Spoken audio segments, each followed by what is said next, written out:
Je voudrais vous parler de Psaume 3. Si vous avez votre Bible, je vous invite à regarder avec moi. Psaume 3. Donc, on n'a pas de chapitre en psaume, donc on a parfois tendance à vouloir dire Psaume chapitre 3, mais c'est le Psaume 3. Et nous allons voir ici que David est dans une situation difficile. C'est quand il prend la fuite devant son fils Absalom, qui a pris le royaume d'Israël à son papa, David. Et ça, c'est ce que nous voyons dans le premier verset. Mais j'étais en train de réfléchir un petit peu à ce qu'on a ici dans ce texte, et j'ai pensé à un prophète, un homme de Dieu dans l'Ancien Testament, nommé Élisée. Élisée était un homme qui marchait avec Dieu, et on a en 2 Rois, on a une histoire de la vie de cet homme où il révélait au roi d'Israël les plans des ennemis d'Israël afin de protéger le peuple de Dieu. Vous pouvez imaginer que le roi d'Israël était super content d'avoir Élisée et d'avoir accès à ses conseils. En tout cas, même s'il n'aimait pas trop Élisée, il était sûrement content qu'on lui sauvait la peau, fois après fois.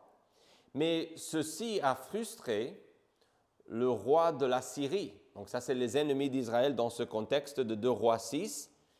Et donc, lui, il arrive où Élisée habite, et ils vont entourer Élisée, son serviteur, avec son armée. Et Élisée est dans une situation qui semble être très difficile, qui s'approche de l'idée qu'on a en Psaume 3, qu'on va découvrir dans quelques instants. Je voudrais vous lire quelques lignes ici, de 2 Rois 6, 8 à 17. La Bible dit ceci: « Le roi de Syrie était en guerre avec Israël, et dans un conseil qu'il tint avec ses serviteurs, il dit, « Mon camp sera dans un tel lieu. » Mais l'homme de Dieu fit dire au roi d'Israël, « Garde-toi de passer dans ce lieu, car les Syriens y descendent. » Et le roi d'Israël envoya des gens pour s'y tenir en observation vers le lieu que lui avait mentionné et signalé l'homme de Dieu. Cela arriva non pas une fois, ni 2 fois. Le roi de Syrie en eut le cœur agité. Il appela ses serviteurs et leur dit, « Ne voulez-vous pas me déclarer lequel de vous est pour le roi d'Israël ?» L'un de ses serviteurs répondit, « Personne, ô roi mon seigneur, mais Élisée le prophète, qui est en Israël, rapporte au roi d'Israël les paroles que tu prononces dans ta chambre à coucher. » Et le roi dit, « Allez et voyez où il est, et je le ferai prendre. » On vient lui dire, « Voici, il est à Dothan. » Il y envoya des chevaux, des chars et une forte troupe qui arrivèrent de nuit et qui enveloppèrent la ville. Le serviteur de l'homme de Dieu se leva de bon matin et sortit, et voici une troupe entourait la ville, avec des chevaux et des chars. Et le serviteur dit à l'homme de Dieu, « Ah, mon Seigneur, comment ferons-nous » Il répondit, « Ne crains point, car ceux qui sont avec nous sont en plus grand nombre que ceux qui sont avec eux. » Élisa pria et dit, « Éternel, ouvre ses yeux pour qu'il voie. » Et l'Éternel ouvrit les yeux du serviteur, qui vit la montagne pleine de chevaux et de chars de feu autour d'Élisée.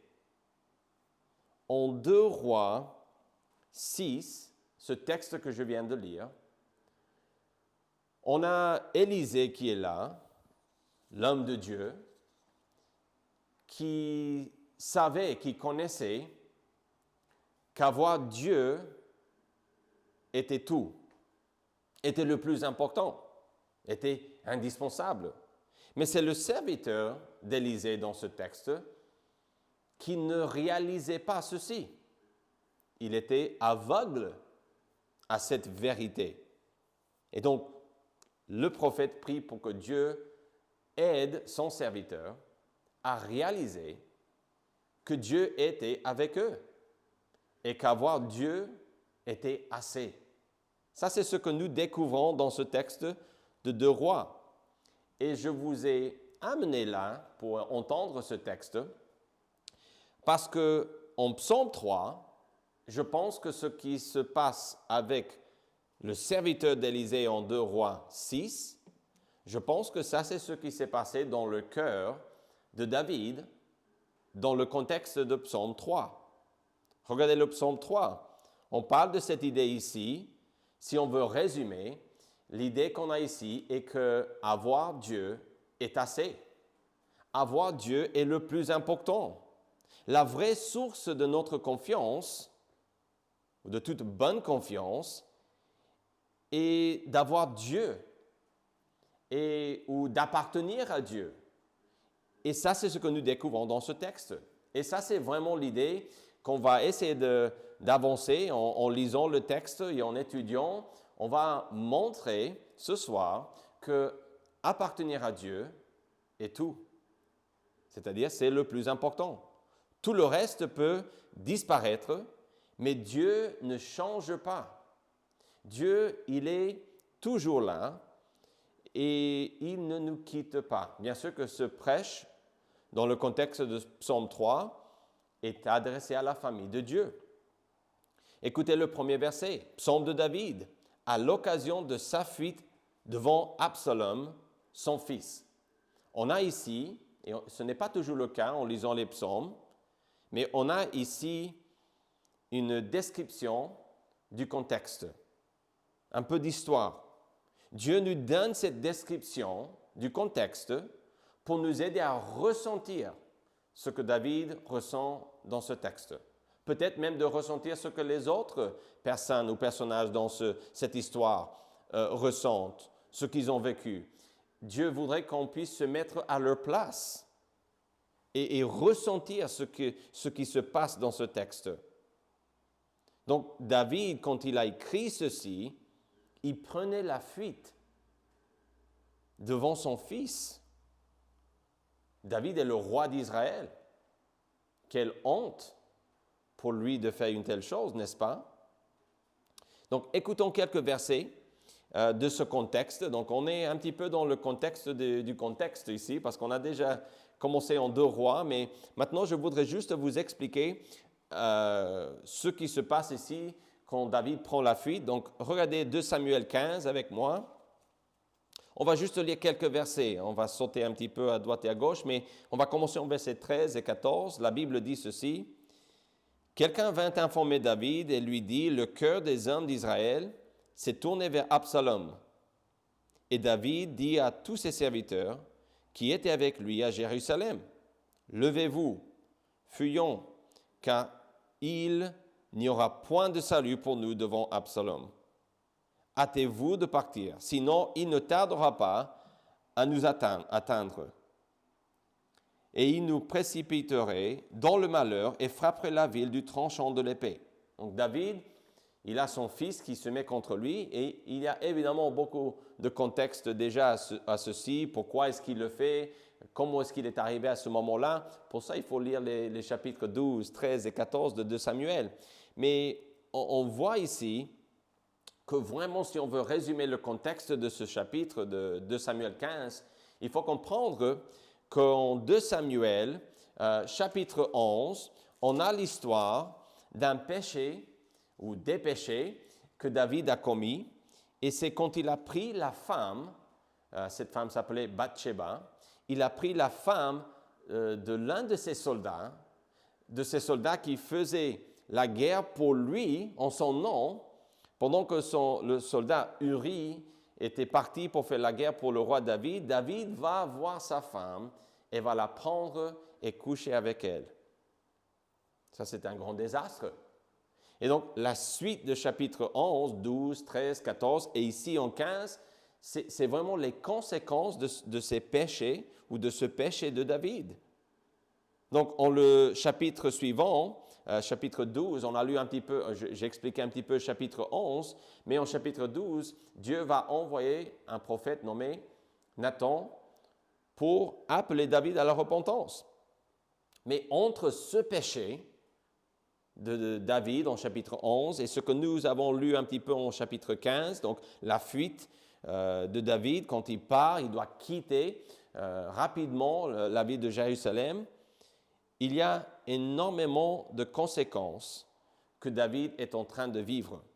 Mais il y a un principe qui est vrai dans cette histoire, et c'est vrai pour les enfants de Dieu. C'est quelque chose qui est toujours vrai. Et c'est cette idée que peu importe la situation ou les circonstances, avoir Dieu est toujours assez. Toujours assez. Autrement dit, le plus important dans cette vie est d'être dans une relation personnelle avec Dieu. Ça, c'est le plus important. Écoutez, on va retourner maintenant à Psaume 3, mais écoutez Psaume 3, versets 4 et 5. La Bible dit ceci, verset 4, « Mais toi, ô Éternel, tu es mon bouclier, tu es ma gloire, et tu relèves ma tête. De ma voix, je crie à l'Éternel, et il me répond de sa montagne sainte. » Pause. Il y a ici dans ce texte, on constate, si on regarde rapidement avant ces versets, on a déjà lu verset 1, c'est le contexte, David prend la fuite devant son fils. Mais écoutez verset 2, « Ô Éternel, que mes ennemis sont nombreux. Quelle multitude se lève contre moi? Combien qui disent à mon sujet, plus de salut pour lui auprès de Dieu. » Pause. On a l'invitation à réfléchir ici à la fin de verset 3, de ralentir et de considérer. De considérer quoi? Parce que David est dans le pétrin. Il est dans une mauvaise situation et on a déjà vu que c'est dû en partie, une grande partie de pourquoi il est dans cette situation, et parce qu'il a péché. Il a fait le mal aux yeux de Dieu, aux yeux d'Israël. Au lieu de faire ce qu'il devait faire comme roi, il a donné le mauvais exemple. Il a pris la femme de quelqu'un d'autre. Il a tué le mari, il a menti, il a vécu dans le péché pendant longtemps. Tout cela a créé des problèmes pour lui. Donc, dans les versets 1 à 3, tout ce que l'on peut dire, si on veut résumer, est que David est dans le pétrin. On constate ce que lui, il éprouve dans sa vie. Son péché, bien sûr, a déclenché cette misère qu'il vit en ce moment, quand il a écrit ceci en tout cas. David était pécheur. Et le texte en Samuel, chapitre 11, 2 Samuel 11, nous aide à comprendre cela. Donc, je ne vais pas dire le contraire. Mais David va découvrir, va réaliser quelque chose. Comme le serviteur d'Élisée, il va réaliser quelque chose qu'il a à sa disposition. Et mes chers amis, c'est quelque chose que nous avons à notre disposition, si nous sommes enfants de Dieu. Donc, il était un homme pécheur, mais ce n'est pas pour autant qu'il croyait que Dieu ne voulait plus de lui. Ce n'est pas ça du tout qu'on trouve dans ce psaume. Il dit exactement ce qui se passe. Il exprime qu'il est entouré, qu'il est accablé, qu'il est dans le pétrin. Mais il savait que Dieu l'aimait. J'imagine qu'il ne savait pas comment c'était possible que Dieu l'aime. Ce n'était pas parce qu'il était quelqu'un de bien, mais il savait que Dieu l'aimait. Alors, dans les versets 4 à 5 que j'ai lus, David change complètement. Il parle de sa situation de misère en versets 2 et 3, mais écoutez les verbes en versets 4 et 5. « Mais toi, ô Éternel, tu es mon bouclier, tu es ma gloire, et tu relèves ma tête. De ma voix, je crie à l'Éternel, et il me répond de sa montagne sainte. » Ce que David est en train de dire ici est que David a compris qu'il pouvait se confier en Dieu. Et ce n'était pas parce que lui, il était quelqu'un de bien ou innocent. Ce n'était pas grâce à lui. C'était parce que Dieu était son Dieu. Tous les verbes ici où on a ces deux versets qui sont traduits par cette idée que David est en train de dire, mais Dieu, attends, tu es avec moi. Tu es avec moi. Et cela me fait penser à Jésus-Christ. Quand il était sur la terre, les Juifs reprochaient Jésus-Christ parce qu'il était ami des pécheurs, parce qu'il passait du temps avec les publicains et avec les femmes et les enfants. Même ses disciples ne voulaient pas que les enfants, entre guillemets, embêtent leur maître. Et Jésus a dit non, il ne faut pas faire cela. C'est à eux le royaume de Dieu aussi. Donc, David ici découvre que la vraie confiance vient de notre relation avec Dieu. Parce qu'ici, David, il parle de ce que Dieu a fait pour lui. Il parle de ce que lui, il a vécu dans les versets 4 et 5. David explique que sa confiance ne venait pas de lui, mais de sa relation avec Dieu. David ne dit pas, mais je suis un roi. Non, il dit, tu es mon bouclier, tu es là, tu es ma gloire. Je demande et tu me donnes. J'ai une relation personnelle avec toi. Et David, voici ce que ce psaume nous aide à comprendre. David, il va saisir, réaliser cette vérité dans le pétrin. Et c'est ça qui va changer ce que lui, il dit en versets 6, 7, 8 et 9. La suite de ce texte nous aide à comprendre que David faisait confiance en Dieu et que dans les problèmes qui étaient de sa faute en plus, il a trouvé qu'il pouvait se confier en Dieu. Pourquoi? Parce que Dieu était toujours là avec lui. Je sais que je m'adresse à des gens qui, parfois, font preuve d'infidélité envers Dieu. Peut-être vous avez vécu une période dans votre vie où vous avez peut-être abandonné les choses de Dieu, votre culte à Dieu, peut-être de vous rassembler avec une église ou votre église ou de passer du temps dans la Bible, ou peut-être c'est tout simplement que vous n'avez pas vécu dans la pureté dans votre vie. Et je sais que nous tous, nous avons ce problème d'infidélité envers notre Seigneur Jésus-Christ. Mais ce que je veux que ce soit clair dans ce prêche est tout simplement ceci. Si vous êtes un enfant de Dieu, et même si vous n'êtes pas un enfant de Dieu, Dieu vous aime, mais si vous êtes un enfant de Dieu, Dieu est avec vous. Dieu prend soin de vous.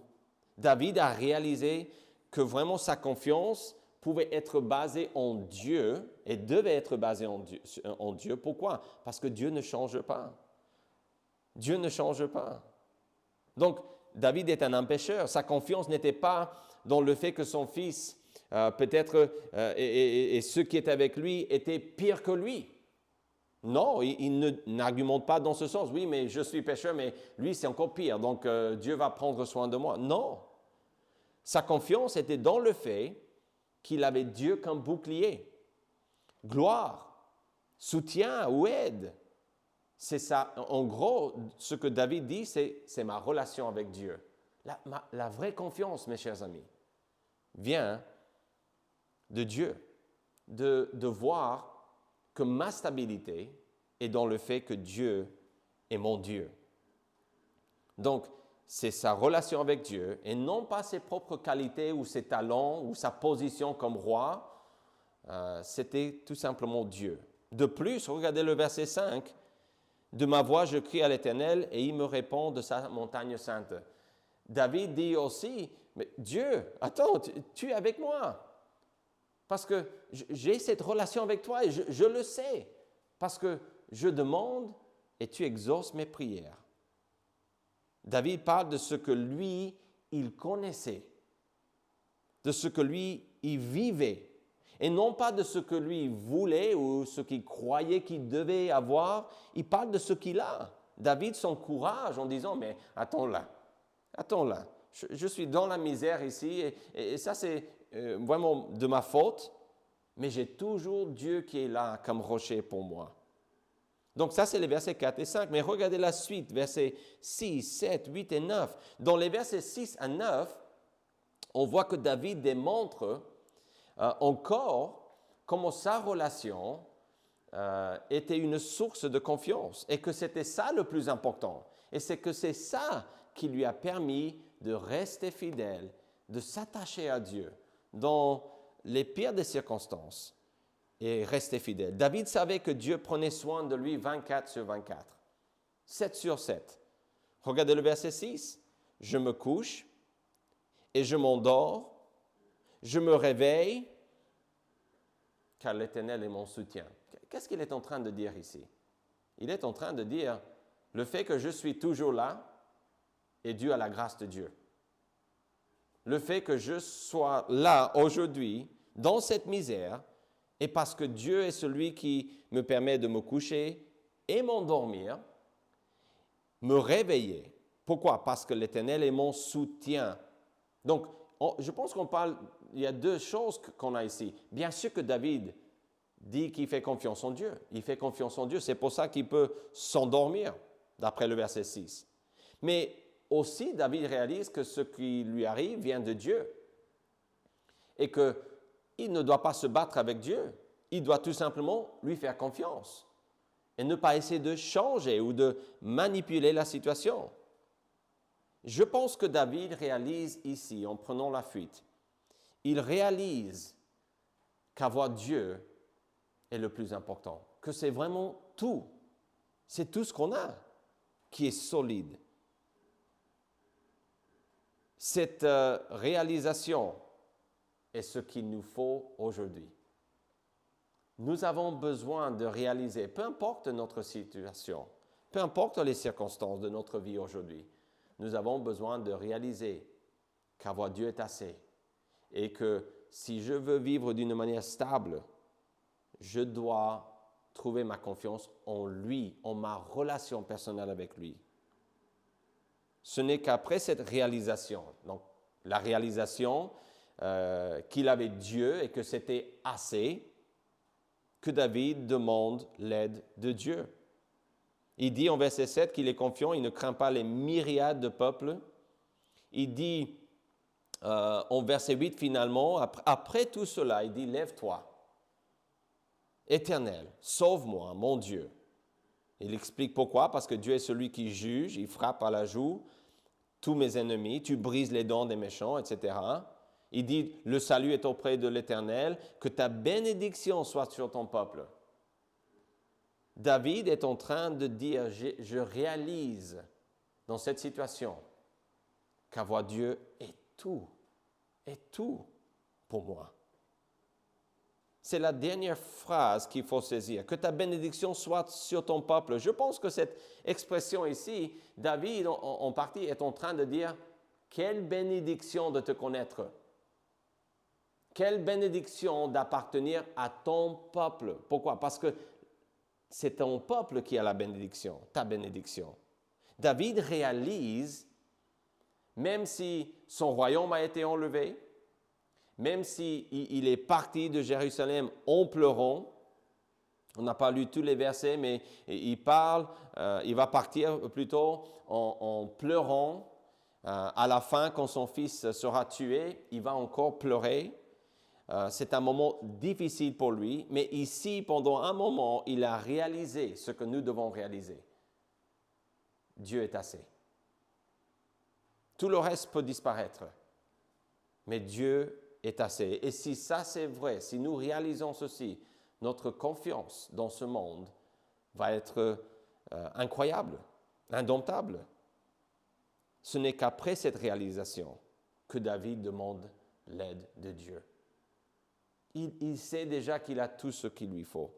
David réalise que faire partie du peuple de Dieu, faire partie de la famille de Dieu est vraiment le plus important. C'est la source de confiance qui est inébranlable. Et c'est aussi, on peut dire autrement dit, c'est la plus grande bénédiction possible. Malgré le mal que David a fait, il savait que sa relation avec Dieu était intacte. Et que c'était ça qui comptait le plus. C'était ça le plus important pour lui. David s'est donc fortifié dans son Dieu au lieu d'essayer de manipuler la situation ou de se convaincre qu'il pouvait gérer cette situation tout seul, qu'est-ce qu'il fait? Il dit non, tout ce que j'ai, c'est ma relation avec Dieu. Je vous appelle, je pense que ce texte nous appelle à cette confiance et à cette bénédiction. Si vous n'êtes pas un enfant de Dieu, si vous n'êtes pas sûr de connaître Dieu, vous pouvez connaître Dieu. Vous pouvez devenir membre de la famille de Dieu, être sauvé, même aujourd'hui. Il suffit de croire en la bonne nouvelle. Quelle est cette bonne nouvelle? Jésus est mort à votre place et cela veut dire qu'il veut vous sauver. Il est ressuscité, cela veut dire qu'il peut vous sauver. Et donc, on a cet appel, dans un sens, je pense que chaque texte nous appelle à croire en Jésus, à choisir Jésus-Christ, comme c'était le cas en Psaume 2, on a parlé de choisir Jésus. Mais ici, en Psaume 3, on parle à la famille de Dieu et c'est un appel à nous tous à vivre avec cette réalisation qui est que Dieu est assez. Je peux perdre ma santé, de l'argent et beaucoup d'autres choses. On peut se moquer de moi et je peux vivre beaucoup de misère. Ça peut être dû à la persécution parce que je suis un enfant de Dieu qui veut faire les choses comme Dieu veut. Ça peut être parce que j'ai péché. Peu importe la raison. Ici, David, dans le pire des situations, il a confiance en Dieu. Nous avons la plus grande bénédiction possible. Dieu. Est-ce que vous réalisez ceci? Est-ce que nous réalisons que Dieu est assez et que la plus grande bénédiction est d'appartenir à Jésus-Christ, d'avoir Dieu aussi qui nous appartient? En réalisant que la plus grande bénédiction est d'appartenir à Dieu, vous pouvez, ça c'est la bénédiction, vous pouvez louer Dieu même dans la misère. David commence en versets 1 et 2 et 3, il est entouré. En fait, on a un contraste entre multitude, combien qu'ils disent. Il parle de les myriades de peuples qui m'assiègent, il dit. On a le contraste entre tous ces problèmes qui sont en train de écraser David. Et le verset 4 et 5 nous donne « tu ». Il dit « mais toi, ô Éternel, tu es mon bouclier, tu es ma gloire, tu relèves ma tête ». Quel est le contraste? C'est David a réalisé que Dieu et Dieu seul étaient assez. Et ça, c'est la bénédiction qui a aidé David dans cette situation difficile. Donc, on a parlé de 2 Rois 6, 8 à 17, où il fallait que le serviteur change de point de vue, qu'il réalise que Dieu était là et que peu importe ce qui se passe autour, si on a Dieu, on a assez. Est-ce que vous savez que Dieu vous aime et que même quand c'est de notre faute, quand nous péchons, tout ce qu'il demande, c'est qu'on se repente. Mais il ne nous abandonne pas. Hébreu nous donne la promesse qu'il n'abandonne pas ses enfants. Le serviteur d'Élisée ne réalisait pas que Dieu prend soin des siens. On continue. Le salut est auprès de l'Éternel, il dit, en verset 9. Et puis, il dit que Dieu est avec nous, autrement dit aussi. Ce qu'il nous faut est de réaliser ce que Psaume, je pense que c'est dans les 34, quelquefois par là, on a une expression qui est que l'ange de l'Éternel campe autour de ceux qui le craignent et il les arrache au danger. Ceux qui le craignent, c'est la famille de Dieu, c'est les enfants de Dieu, c'est ceux qui sont dans sa famille, les gens sauvés. Quand vous êtes dans le pétrin, Dieu est là avec vous. Il est là avec vous et il est là avec moi. La présence de Dieu est la vraie source de confiance que les autres n'ont pas. Père Céleste, merci que tu es assez. Je te loue car ce qui compte vraiment ne peut jamais m'être enlevé. C'est toi, Seigneur. Merci pour ta présence. Merci pour ta compassion et ton pardon. Merci que tu ne m'abandonnes pas quand je m'éloigne de toi. Merci pour ta patience. Merci pour le soin dont tu nous dotes tous les jours, Seigneur. Que ta bénédiction soit sur ton peuple. Béni soit ton nom, Seigneur. Quand on nous accable, tu nous délivres. Quand on nous entoure, tu es là. Merci, au nom de Jésus-Christ, nous prions. Amen.